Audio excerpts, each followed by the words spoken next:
Hi friends, welcome to Madhu Karthik blogs. ఇలా ఇంతకు ముందు వీడియోలో చేసి పెట్టుకున్నాం కదా, ఇప్పుడు దీంతో ఏ రెసిపీస్ చేయొచ్చో చూద్దాం. దీన్ని మా పాపకి అంగన్వాడీలో ఇచ్చారు. దీంతో ప్యాన్ కేక్ చేద్దామని చూస్తున్నా. దీంతో పాటు కొంచెం సోడిపిండి వేసి వాటర్ వేసి నీట్గా కలుపుతున్నాను. ఈ పిండిలో కొంచెం ఆల్రెడీ షుగర్ ఉంటుంది కాబట్టి ఒక స్పూన్ ఈ సిరప్ను వేస్తున్నాను.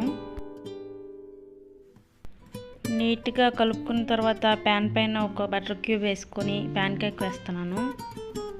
మా పాపకి ఇలా చేస్తే చాలా ఇష్టం. పక్కన కూర్చొని చూస్తుంది ఎప్పుడు ఇస్తానా అని. పిల్లలకి బయట కొని తెచ్చే బిస్కెట్స్ చాక్లెట్స్ కంటే ఇలా ఇంట్లోనే చేసి పెడితే హెల్తీగా ఉంటుందని నా ఒపీనియన్. మీరేమంటారో కామెంట్ చేయండి ఫ్రెండ్స్.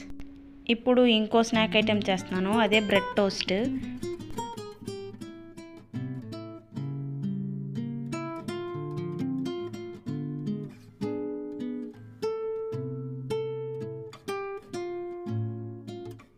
ఇలా ఎడ్జెస్ని కట్ చేసుకొని ప్యాన్ పైన ఓ బటర్ క్యూబ్ వేసుకొని రోస్ట్ చేసుకొని ఆ బ్రెడ్ పైన ఈ సిరప్ని అప్లై చేసుకోవడమే.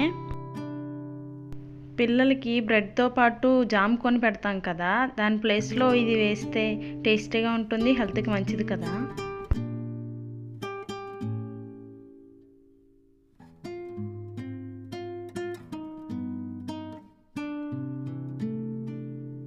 ఇప్పుడు ఇంకో రెసిపీ ఏంటంటే దేవుడి కోసం నైవేద్యం చేస్తున్నాను. దీనికోసం ఒక కప్పు రైస్ కడిగి స్టవ్ పై పెట్టుకున్నాను.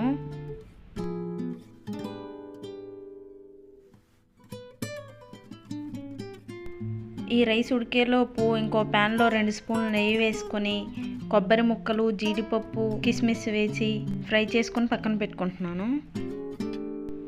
రైస్ ఆల్మోస్ట్ ఉడికిపోయింది. ఒక కప్పు పాలు వేసుకుంటున్నాను. ఇప్పుడు ఈ సిరప్ని స్వీట్కి సరిపడేంత నేనైతే 3 స్పూన్స్ వేసాను.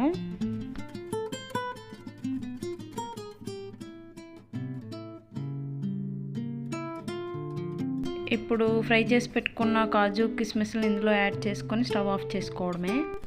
మా ఊర్లో అయితే దీన్ని పరమాన్నం అంటారు. మీరేమంటారో కామెంట్ చేయండి ఫ్రెండ్స్.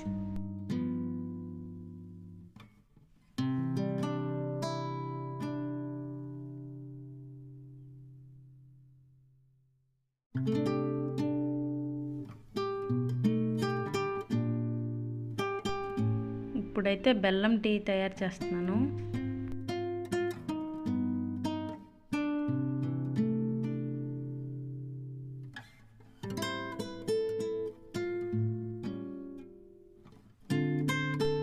చూసారా, super healthy and tasty tea ready అయిపోయింది. మీకు ఇందులో ఏ రెసిపీ నచ్చిందో కామెంట్ చేయండి friends. Thanks for watching. Subscribe my channel for more videos.